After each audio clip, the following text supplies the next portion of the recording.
When you build normal software, there's never really a question of can you do it? In ML, there's always this fundamental question of we don't know if this will actually work or not. So there's as well as the way they work and the time frames, there's I can't give any time frames because it might be easy. And then here's the other thing when you work with ML teams is on Wednesday, it's we don't think this is doable. Friday, they're actually, it's easy. You have this dramatic swings because they're oh, actually, we figured out this other way. And we're still the LLMs are this untapped, the current state of them. If we did not go past GPT-4, we've got years of runway ahead of us. Years of product runway to extract the value out of GPT-4. And, it's not going to stop at GPT-4.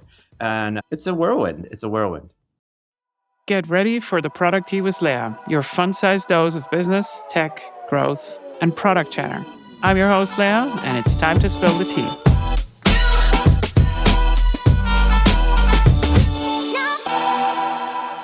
Welcome to the Hyper-Productive Growth Morning at the ProducTea. Today, we talk to the VP of Product Master Management at Intercom. Brian's been at the center of Intercom's meteoric rise from a scrappy team of 30 to a power-packed ensemble of over 1,000 people. He is not just a maestro in leading product teams, but also a sage in the design world, having been a director of design and consulting. From his early days, rubbing shoulders with the founders Owen and Des, to navigating the labyrinth of chatbots, discovering their drives, commands, and intellect. His journey has been nothing short of a roller coaster ride. Get ready to dive deep into the world of bots, tales of explosive growth, and a sprinkle of Intercom secrets with the one and only Brian Donohue. Brian, how are you doing this morning? I'm doing great. How are you doing, Leah?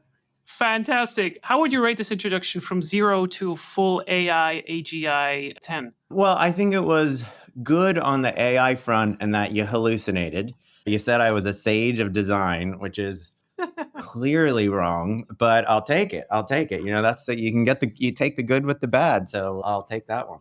All right, I'll accept it. Can you introduce yourself to the peasants that may not know you? Well, I'm a sage of design, first of all. We should start there. No, that I'm not. I'm Brian.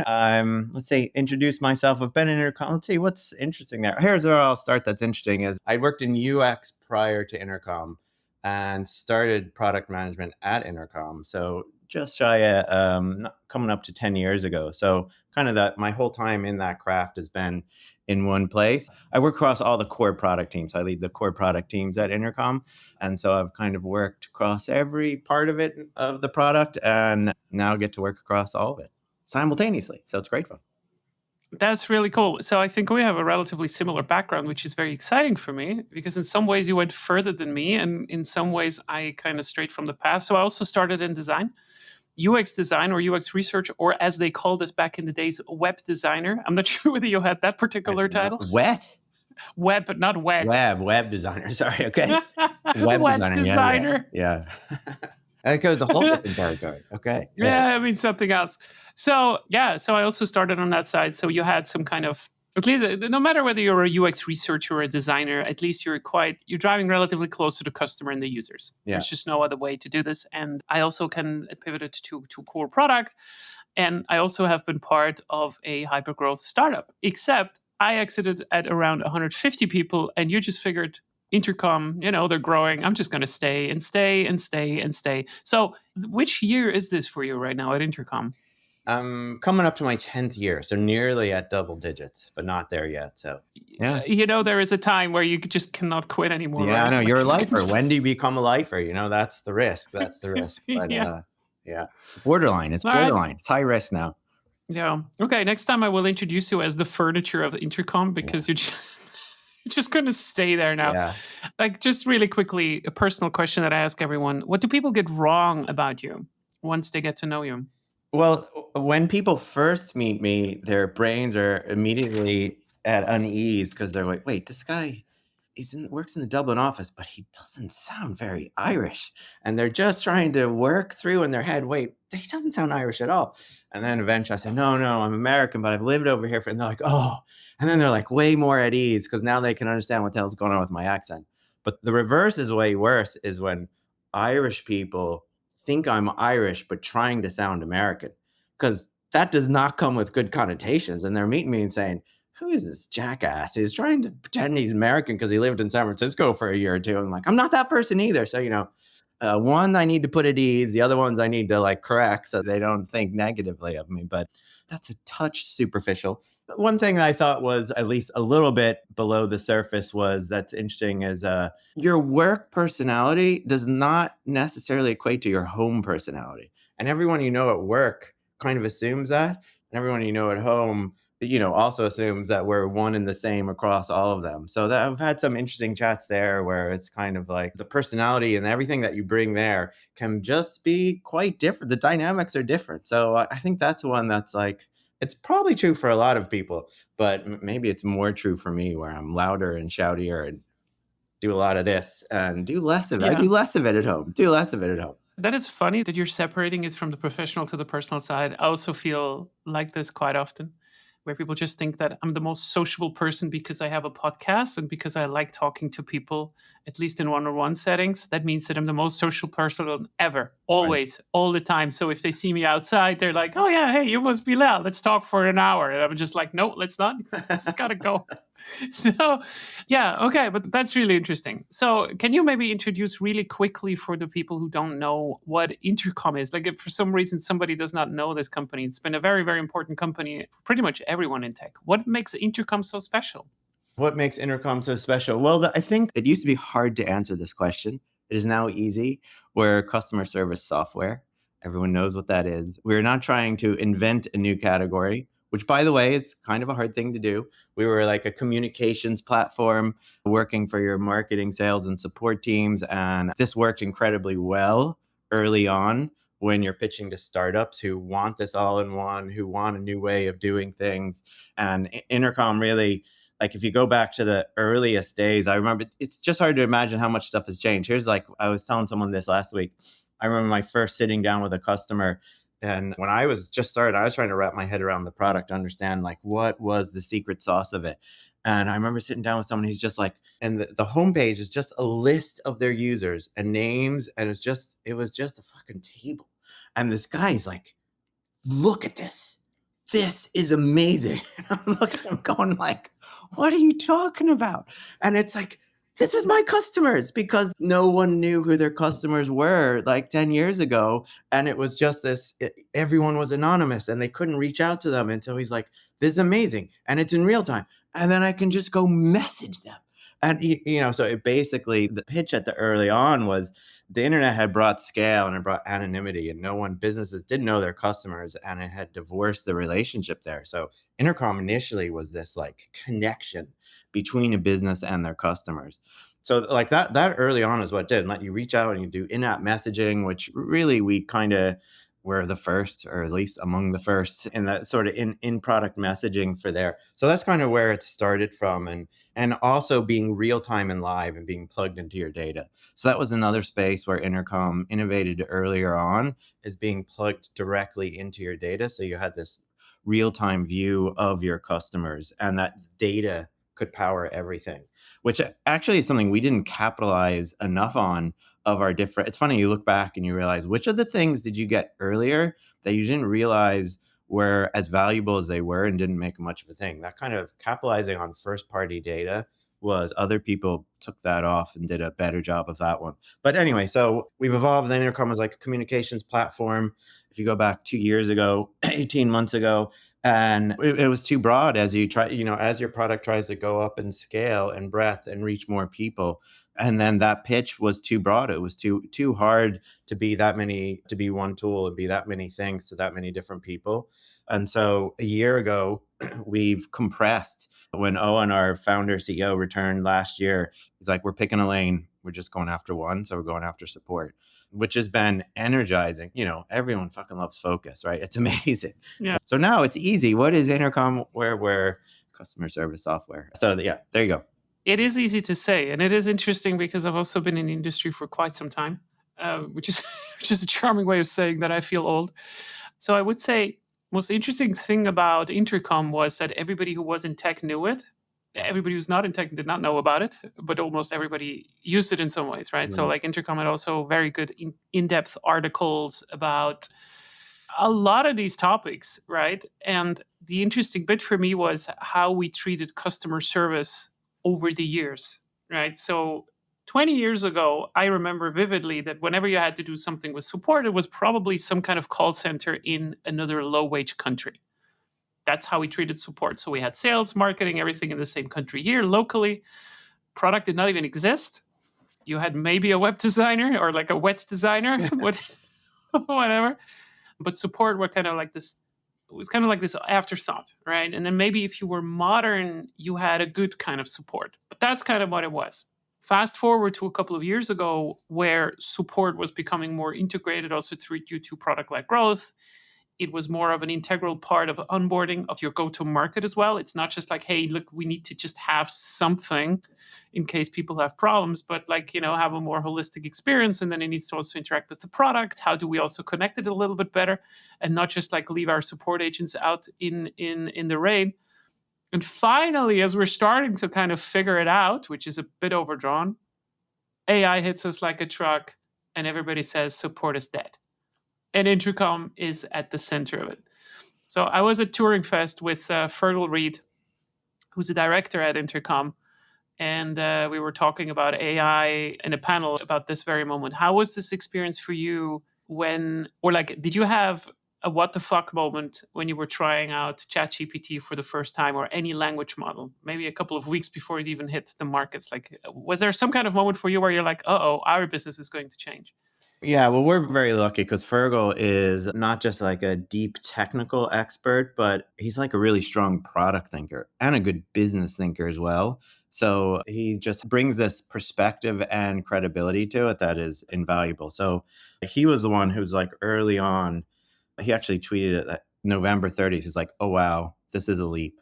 So like we benefited because Fergal and team were on top of the state of AI. He didn't really talk about LLMs at that point of the models and everything. We had used a lot of them. We had found the limits. Here's like one interesting example is, so last summer, one of the guys from his team did a show and tell at the company. And they're like, hey, I had 2-3 weeks, which is a fair amount of chunk of time for an ML engineer. This is like super valuable time with these folks. And I was trying to see if we could get it to summarize. And we can't. It's just not good enough. And so this was just in May a year ago. And something that was not good enough to productize, even like we didn't even go to beta with it. He's like, it's not even passing our initial test here. And then you fast forward 4 months and suddenly it now summarized. There's actually an article someone shared around internally that it's not been peer reviewed yet, but it's from Cornell. And they're like, humans say LLMs summarize better than the humans attempt to summarize. They're now better. They're like better at. So anyways, it was just this leap, night and day. Not good enough. Oh my God, you get it for free. It takes zero effort out of it, and you can summarize. You want a 1-sentence summary, a 5-sentence summary, paragraph summary. You want it to summarize as a poem, whatever thing you can want. So and that's just in the super narrow, super niche, narrow summarization ability, right? So the narrative for us was basically from the end of November. Fergal and team basically took a week, and they were like, oh wow, okay, this is actually, each day we're getting more and more confident that this is a leap. And I think it was so the first week in December, we're like, okay, we got to jump on this thing. This is clearly a whole different caliber. And for us, having built bots, the conversational capability that everyone takes for granted now is still jaw drop. It's still jaw dropping, the quality of a conversation you can have with a bot. We just move on and you just kind of accept as the new norm certain things, while other things you'll reject in technology. But the conversational ability is just unbelievable compared to what it used to be before. So anyway, we jumped on it, and basically here's the way we approached it. The first thing we said is we want to get out there fast. We want to establish a reputation in this space. And so we want to ship something fast. So we're like, what could you never do before that we can ship fast that's actually valuable product? And so we got features for support teammates in the inbox, the shit that's kind of like a dime a dozen now, which was summarization. I don't know, we had 4 variations of it that you can get pretty much out of the box. It's just it really is just UI wrapper over the LLM. So we got that out at the end of January. We just got it out super fast, and we just got value out. And then the next thing we said is okay, that's valuable. Let's not even get this out of beta, because what's the big prize? And the big prize was actually the bot, answering questions. Can it do this? Can it actually answer questions? And so Fergal's team initially was no, it hallucinates too much. We don't think it's there. And then their opinion was evolved. We're like, we think maybe this is a thing. So then we're like, we're going after the bigger prize here. So that was like very end of January. And that was then like a full on, all just everything to try to get to the release of what our product that we now call Fin. So that was like a full on to go for the big prize and then a bunch of iterations. And now we're at the point where we're actually back where we initially started into like the inbox for the teammates and looking in there. So it's like super intense. And actually the start of the year was crazy because things were changing every day. Yeah. They're Yeah. not, it's the speed, even though the speed of progress probably is going faster in the macro level behind the scenes, like right now, compared to the first 3 months, it was insane keeping up with all the change, everything that was happening. And that actually has slowed down. I expect it will pick up again in terms of that, just things happening in the industry there. But it was a constantly, almost like you'd kind of get, okay, we've made this decision, we're going after this. I think we're like adapting fast enough. And then as soon as you think that, you need to immediately say, oh crap, we're as soon as we're comfortable, we're wrong. And then you take a step back and say, are we investing enough? Are we changing enough? Are we thinking enough about this in the right way? Up till this week, we're like, the company thinks we're kind of good here. We're not fucking good here. There is reinvention every, I don't know, what's the time frame now? Every quarter, there's an opportunity for reinvention. What it has done is it's like this earthquake that's happening. And you can kind of like feel like, and then you're like, oh, we're straddling it pretty well now. But you don't know when it's going to like, the divide is going to go totally open and you're either going to be on one side or the other. And that's like a almost industry level disruption. Anyway, I'm rambling. I'm going into the bigger picture stuff, but I think moving back to where you're initially going is like, it was from November. We moved fast on it. We've like continually tried to move as fast as we can, as ambitiously as we can with constraints, because no one has enough people to do all the work they want to do here, right? And there's so much that's interesting here. It's also like, what product are we building? Are we building dead product? And then, hey, we may need to build some things that are going to be dead in 2 years, but we need them now, and then you have that tension of like, you can't just go all in. You're not just like a startup who's like, hey, you've got runway, it's fine. You have a business that you need to sustain. You have customer needs now and customers. So there's a lot in this in between that's hard to balance, but you've got this existential threat to your Yeah. business model. That's particularly if we get to AGI. It's like, SaaS. Yeah. Oh, by the way, is SaaS dead? That's not a crazy question to ask, but it has crazy Yeah. implications. What if it's just LLMs and APIs and a little bit of an application layer? Whereas right now, Yeah. the application layer is worth billions and billions of dollars out there. What if that's not anymore? So you have these like looming massive questions lurking around. And you can like, your brain can't handle thinking about these all the time. So you got to say no, focus, build stuff that you can do now. And then you need to say, okay, when are we going to think about this looming monster here? And by the way, how do you think about this? Because no one knows how to think about it either. How do you even think about what does the world look like?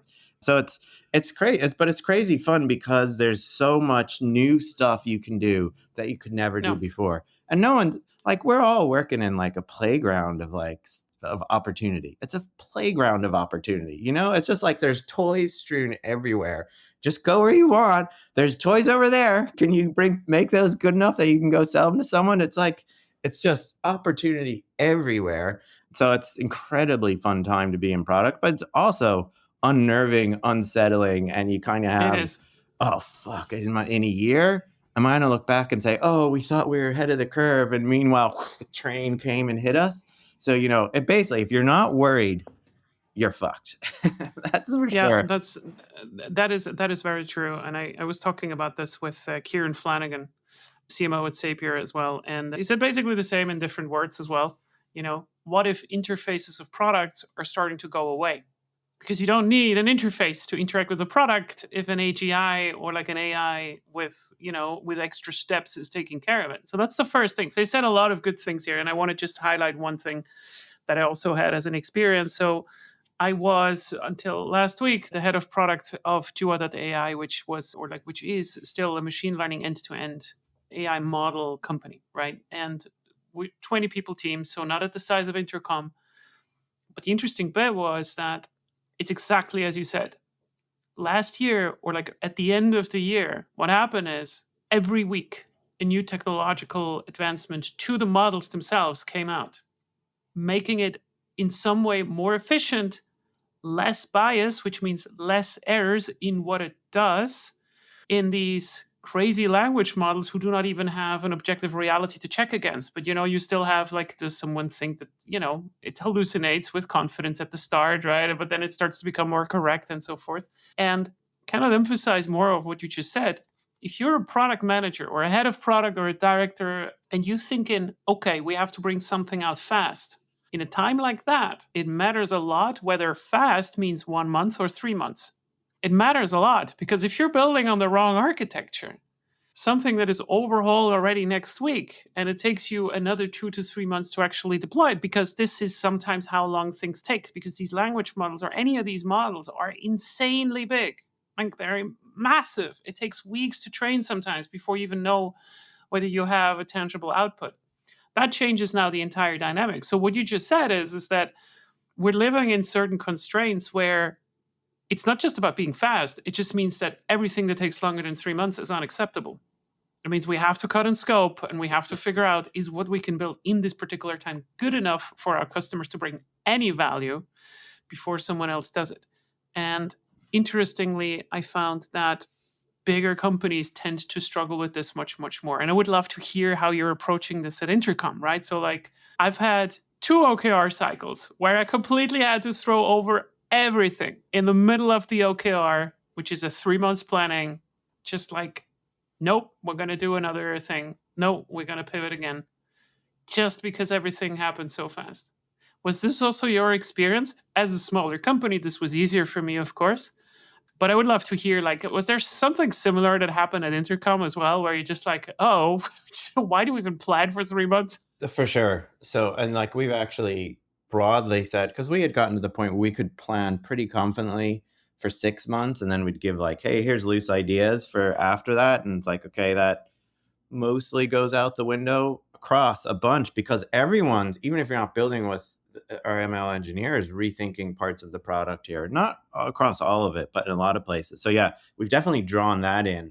I think our experience here was, when we initially were building it, it was a super small team. There was a bunch of folks pulled in, and Fergal was super protective of his team. And he's like, I am incredibly protective here so we can just have full focus. And that basically got us to the working prototype that validated that was like, okay, the product proposition is holding up. And then we're like, now we need to productize it and actually build all the other parts of the product to sell this thing. And so now you're talking, it was like 5 teams involved. And suddenly going from 1 team to 5 teams is incredibly hard, because one team, just in stand up, you can just adapt. So much can just be verbal. So much is just fluid. Okay, what's the focus this morning? I just remember those meetings back then where it was like, okay, you start in the Monday morning, you're like, what's changed today? And everyone just say, here, it's literally, that's what it was every day. What has changed since yesterday to today? But because it was a small team, you could just do that and adapt that fast to the change. Oh, we've learned that this didn't work, or here's this other thing, or da da da da. Or because you've also got to figure out how the hell you price this stuff. You've got to figure out all these partnership models, like how, there's so many factors that we didn't need to work on. Small teams, way easier.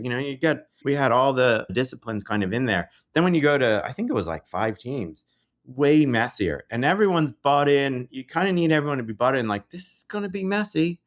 And everyone can buy into that, but there's a time frame in which that kind of, you lose out on that candle like burns out. And so it's still hard to know which Fergal's team is, and they're working. Here's like another one. This is one we're still struggling. How do you collaborate with Team ML, right? Because we're still keeping our engineers centralized. We don't think we can pull them apart. They need that center of gravity there, but they've got to collaborate with other teams. And we've never had to do this under this sort of time pressure. And it's hard. And, we have to remind people, no one really knows how to do this. No one's figured this out. So we're all figuring this out, and therefore it's bumpy and it's messy. And everyone's like, yeah, I can go with the bumpy messy for so long, but at some point, come on, So this is this is where it's at in that up and down ride of like, No. hey, this is amazing, we're making fast progress, versus, oh my God, what is going on? They're doing this, we're doing here. This is disconnected, and the mess of multiple teams building in parallel when it needs to intersect and trying to make fast decisions. with multiple implications. So it's basically, it brings everyone back to startup reality. That's basically the reality of working with AI has been everyone's in proper startup mode. If you're not, you're probably making a mistake here. But startup mode is hard at scale, right? Because it comes with that messiness and people crave stability to work on. Of I know what I'm working on this week. I know what my role is. I know what I need to do. And so when you remove that, it's stress. It adds stress to it. So that we're still figuring out. We literally have a doc written up how to collaborate with Team ML. And it's this long thing because it's like Virgo's like, we need to operate differently. We have a different reality that we're doing. When you build normal software, there's never really a question of can you do it? In ML, there's always this fundamental question of we don't know if this will actually work or not. So there's like, as well as the way they work and the time frames, is like, I can't give any time frames because it might be easy. And then here's the other thing when you work with ML teams is like on Wednesday, it's like, we don't think this is doable. Friday, they're like, actually, it's easy. Like you have this dramatic swings because they're like, oh, actually, we figured out this other way. And we're still like the LLMs are this untapped, the current state of them. If we did not go past GPT-4, we've got like years of runway ahead of us, years of product runway to extract the value out of GPT-4. And, it's not going to stop at GPT-4. And it's a whirlwind. It's a whirlwind. And you're hitting again on so many good points. I love to frame this as well around scaling organizations. And this is what you essentially have to do now with this new wave of machine learning technology. Everybody wants to hire the same engineers and so forth. There's a fundamental difference to machine learning that software products never had to deal with. And that one thing is, I always think about scaling companies in the sense of like, you can go with 10 to 15 product teams before you have to introduce product ops, right? So what does an ops function do? It supports the teams so they can do their work more efficiently. They take care of the tooling and all this other yada, yada, yada. Enter machine learning. You have about 2 teams and you're suddenly asking yourself, oh shit, we need an MLOps team or something of the sort because the cluster is just so big. The amount of data that we need to handle, everything is just so massive that we need to already have ops. Now that makes it a little bit more difficult, right? Because now you have another support team that needs to be in the part of the other teams who you probably want to steer in another way. So what you said is very interesting as well. And I see this difficulty as well. I thought about this problem a lot. I think fundamentally, machine learning products behave like hardware. And ironically, I learned this in some way when I was working at Microsoft, because Microsoft had a hardware arm as well that started to come up. It was never big, like with the Zune player, it's huge commercial success, which was sarcastic for the young people in the call here. But it behaves like hardware. Why does it behave like hardware? It means you cannot pack the amount of people into one team that you require to deliver value from end to end. It doesn't work. And to make things even more fucked up, machine learning products or AI in general is very hard to QA. It's very, very, very hard because it might be that what you tried to fix is fixed, but 10 other things broke somewhere else because you're not just like changing a little bit on the code somewhere. We're not changing a little bit of a button. We're changing the core product. So maybe your thing is now more confident in what it does, but it's just completely racist on the other end, like just to quote something from machine learning, from language models. Yeah, you can't do regression testing, right? You can't do regression testing with ML. No. And you don't really know how to test quality. Yeah, that's 2 huge points. And if this is not enough, you have to add research to it. So half of your engineers are now also reading research papers where you do not know, to the best of your intentions, what kind of outcomes that you can expect. It's exactly as you said. We're going to read until Friday. We don't know what's coming out of it. Yeah. It's like... Yeah, the level of uncertainty it's hard for product people to wrap their heads around because they've never had to deal with this level of uncertainty. And then what's also interesting here, this is like the core working with the core technology and the challenges there. And then like the product on top of that. What also is novel here is that you then need to deal with the psychology of your customers who are having to adapt with having AI play a role that humans used to play. And you get into incredibly interesting psychology. And this goes to like, the same as in the same way as we adapt to self-driving cars, right? And people are like, oh, a Tesla got in an accident. Did you see that?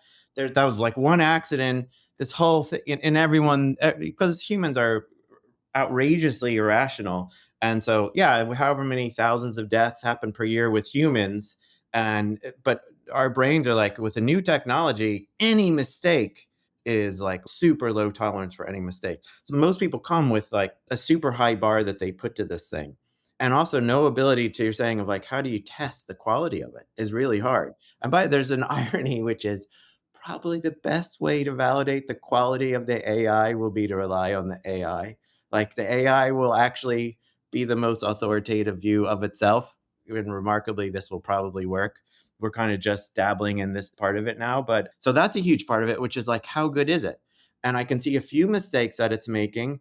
And then, but it's like fair. I don't know how to extrapolate. Is that the norm? In our case, they review 300 conversations in this place. I didn't like how it did that, or that was correct but wrong for that answer versus was actually incorrect. You have this whole new space for people to learn to adapt. But what's also interesting is probably best to just think of this as a teammate, as a human, and think of this technology in the same way. Oh, well, what's crazy is there is unpredictability in this technology.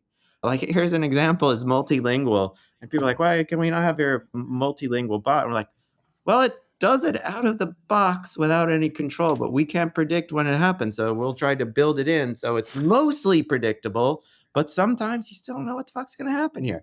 And you can ask a question once and the next time you can get a slightly different. So it's kind of remarkably human-like. And it's like, this is different than machines we're used to, right? Machines we're used to are rules driven. If it didn't want to, we'll always do that way because it has rules that it follows. And now where there's this black box of decision making that brings this realm of unpredictability. Anyway, so I was meandering there for a bit, but what's also, I think, quite new, we've seen bits of it before, but it's just dealing with humans reacting to technology.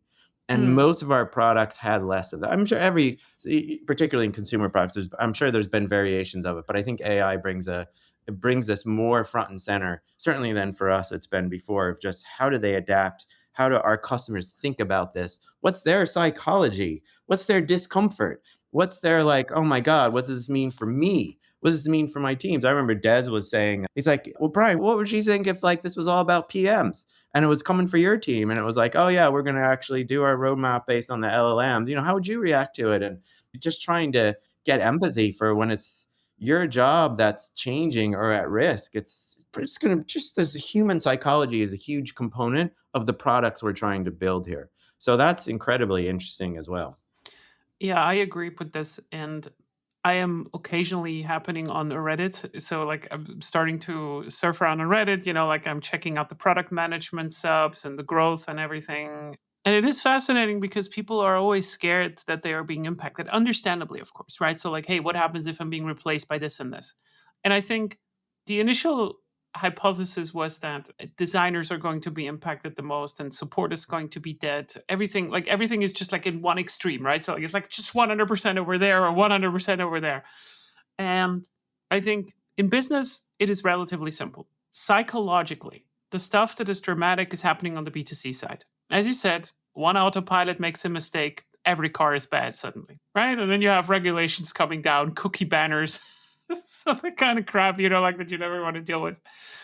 But in business, what's been happening is that Gong is a very interesting company to me, for instance, right? So like they're dealing with sales tools and they're analyzing, within other things, the calls of salespeople. Imagine you are being at work and you're being analyzed what you're saying in these calls. Nobody would do this, except you're a salesperson and you hit your quota better with it. Of course, you're going to do it, right? So suddenly it's not about the principle anymore, whether AI is invasive or AI is doing this or that. The moment it starts to work, people forget about privacy. And I'm not mocking it. I'm just saying, people start to forget about privacy, then they invite it into their lives. It is, in many aspects, kind of the fear of the unknown.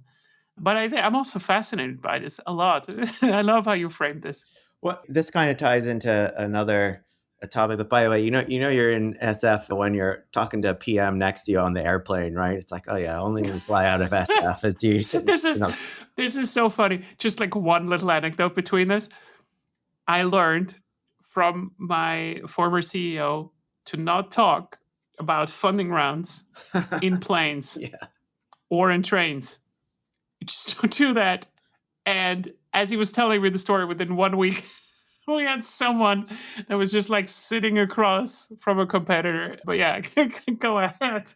Well, I mean, I'm thinking because I was working on slides for our offsite. I'm like, is it all right to do this? I'm like, well, this guy he's working in consumer. He doesn't care what I'm writing up here.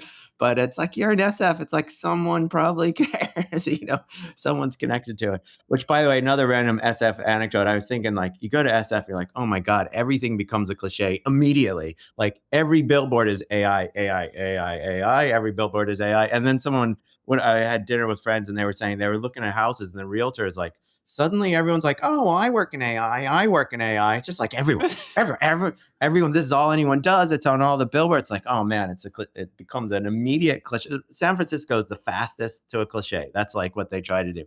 But anyway, now I've completely forgotten the initial question. As we're going for a little random anecdotes. This is perfect. No. So basically what you said is that you could take a plane over San Francisco, take a picture, and you know what's going to be on the front page of Reddit afterwards. Yeah, exactly. Exactly, yeah. And if there's a queue, more people will line up because everyone wants to be on the hottest shit. If there's a queue, it must be good. So going back a little bit, because this was something that I would love to hear from your perspective, because I dealt with this in a much smaller company and I struggle hard. I am a big proponent of outcome-driven goals wherever you can. I feel like I'm smart enough to structure usually outcome-driven goals and good team setups and so forth. But as you said, with machine learning, everything becomes quite difficult.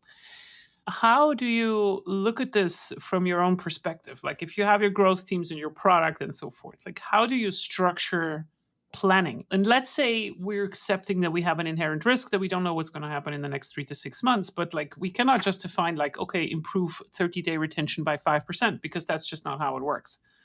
Or does it work this way? Like what are your typical goals that you have to go for? Well, so one thing is that when I work over core product, therefore growth is outside my remit. So I only work indirectly with those teams. So for better or for worse. But I like this is this stubbornly persistent topic, right?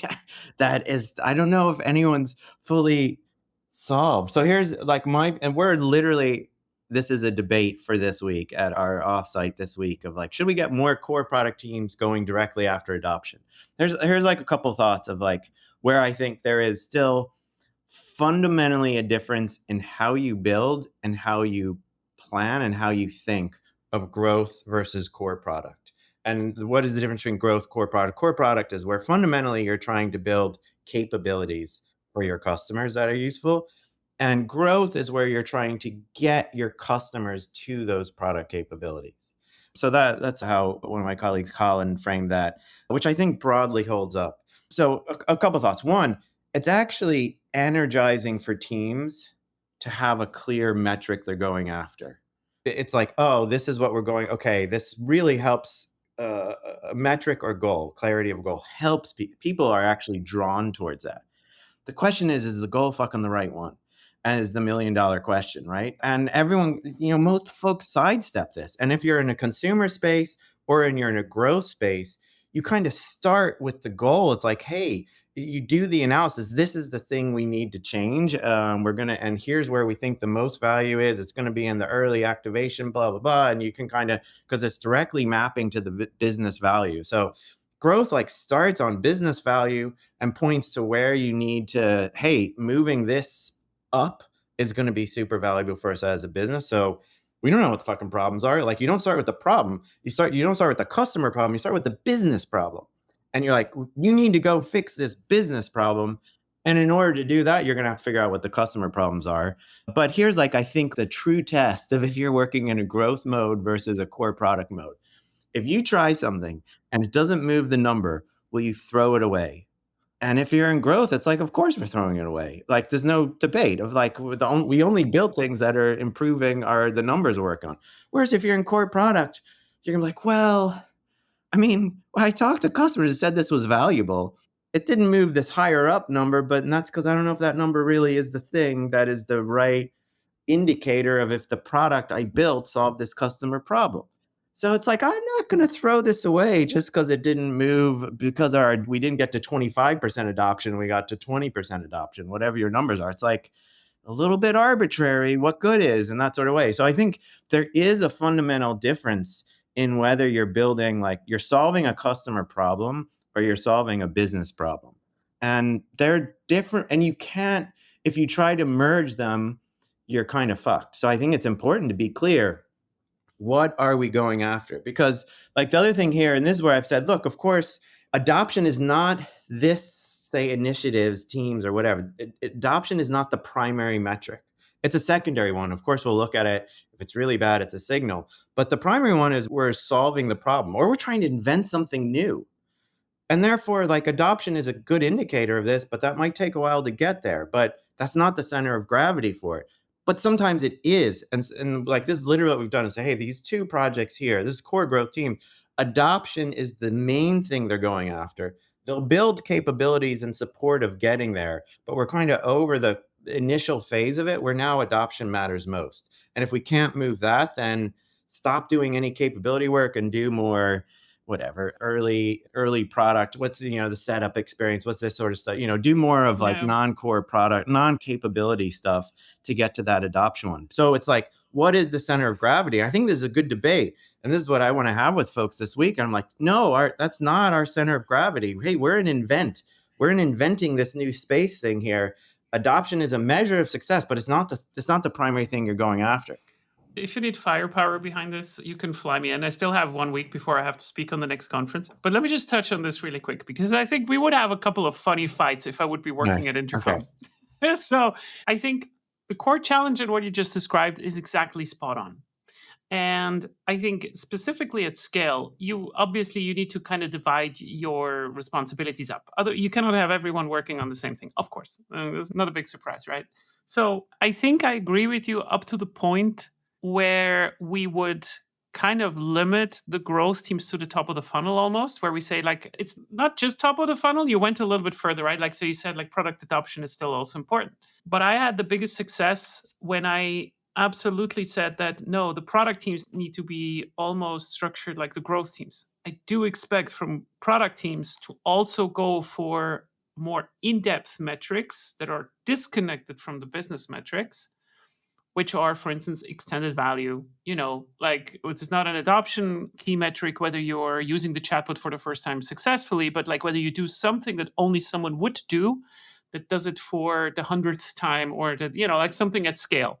I don't know, talk with 3 AI bots at the same time, or like at the same second, or whatever it is. But I think this critical disconnection of customer success and the business metrics, like this correlative analysis, what does it give us if somebody is processing one document more with our solution? How does that translate into revenue? Can we make a correlation between this? That's usually the secret ingredient to kind of structure this at scale in some way. But I'm 100% with you. What I love about growth is that they piss off everyone.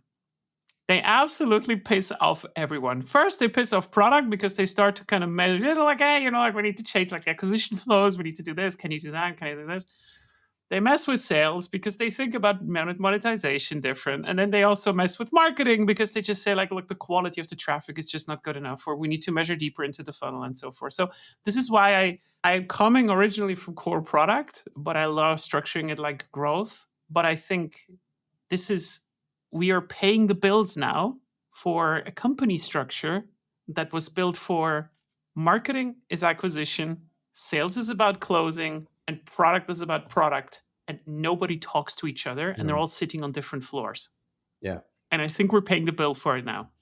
And growth is just like this makeshift solution, like with tape and scotch. Yeah, exactly. Here's the glue. Yeah, the Elmer's glue for it all. It's well, let me give a tangible example of where, because we've done something new in the last year. So we had tickets. So Intercom was like, we actually tickets is the old way. And then eventually we're like, okay, tickets, teams need different way to track these longstanding queries, or when there's back office things, or when there's a bunch of, anyway, it was this whole meaty space that we had turned a blind eye to for too long. But when we finally put our eyes on it, we really struggled figuring out the solution for it. And we had a couple goes of it. It was way too small, for a bunch of reasons. And then we're like finally going, okay, we're putting a bunch of teams behind this. how do we know this time we're actually going to get it right? How do we know we're actually going to solve the problem? So we're like, well, adoption metrics, and we're like, here's where it's been so far, and maybe we'll try to move that up. And I'm like, if you tell me adoption moves from X% to Y%, I don't know if we've still fucking solved the problem or not. That's like, as also that's like a lagging indicator, and to go after that number means you need to go to like help people transition to it. We need to know if we've solved the core capability. So we did this like PMF panel, product market fit panel, of like just this part of our product market fit for this, and just go after a small number of customers. In this case, we can have this binary thing. They're using another tool for this. What will it take for them to switch to us for tickets? And so it basically, it's like, just go with a list of customers and a yes or a no. It's a thumbs up or thumbs down, and continually tailoring the product, changing our roadmap based on this small set of customers. Of course, you're talking to more, so you've got a broader set of it. But it worked incredibly well because it was a goal. It was a totally made up thing. We made it up. We're like, we're just going to go after this list and get 90% of this list to switch. That is the team's goal. And you figure out who's on the list, and you figure out what qualifies as a list. But this is like, because we're in a capability building mode. And so going through this, and I was like checking with the team a few months ago, they're like, this was incredibly good for us. We went super deep. We understood each of the challenges, and you get to like things that seem like they're small, but they're blockers, or things like they're blockers, not really a blocker. And yes, it's just a list of 10 or 15 customers. So it has the risk of it's too small and it won't scale out and you'll be skewed. But Jesus, it's worked really well for us. So this is a way to build like a outcome goal that's not at all a metrics goal. It's totally qualitative.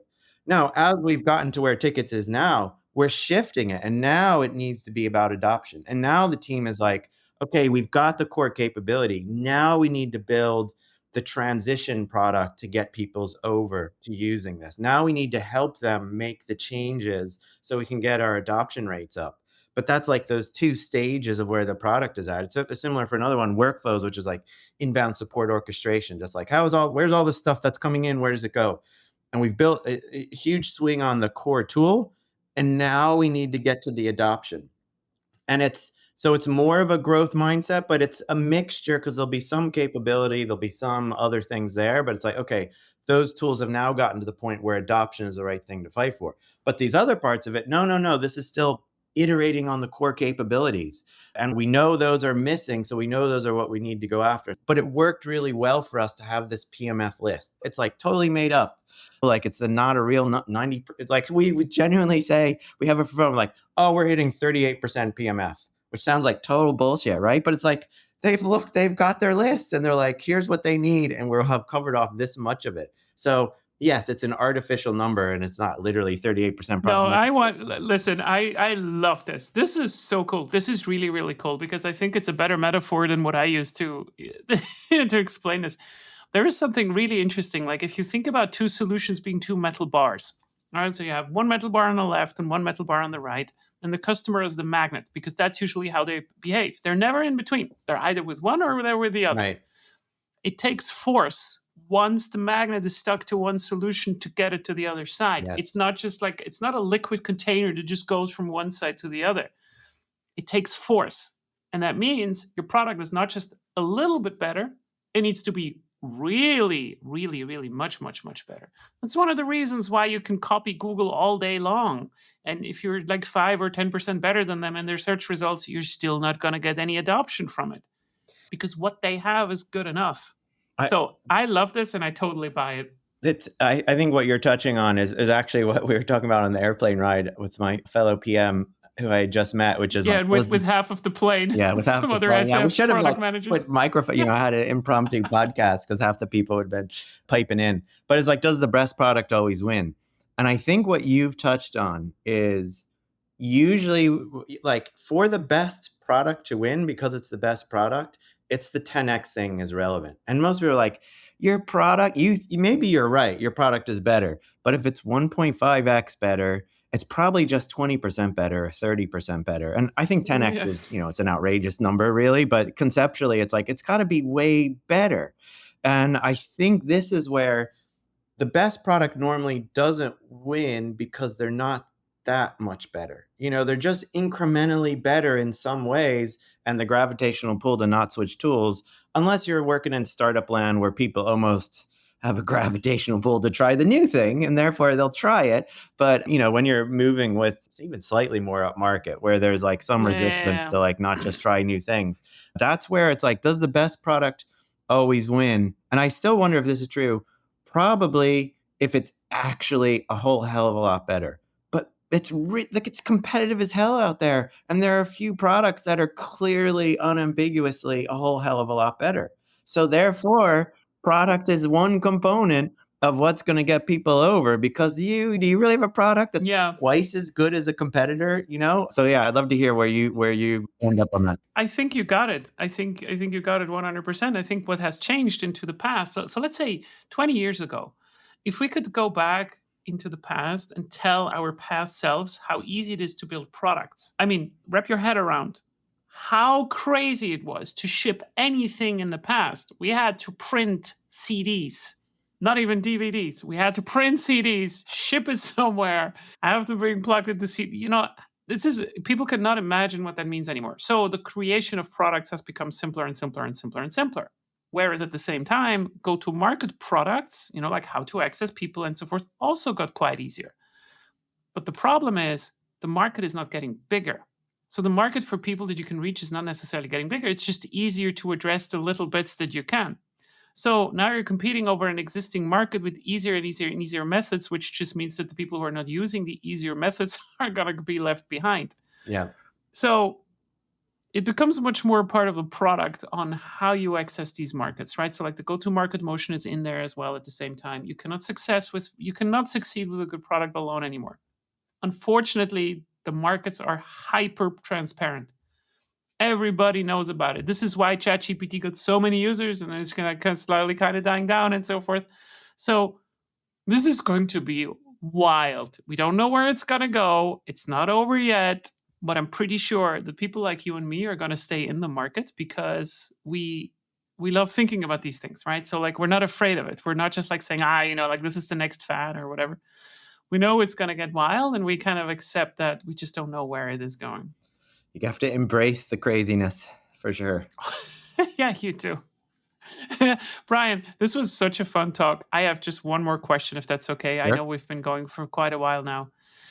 If you had to bet on one trend right now, maybe a bit more specific than AI, of course, but if there was any trend that you're betting on in the short term or in the longer term, what is it? What is it that you think is going to happen, aside from what you just said? I think the challenge is the bets now are on the trend that's the AI trend that's not visible. We haven't seen it yet. So it's like, Hmm. where does AI actually displace an industry? So this is like the emerging trend that's a bet on the advance that AI will advance significantly further and what that will unlock.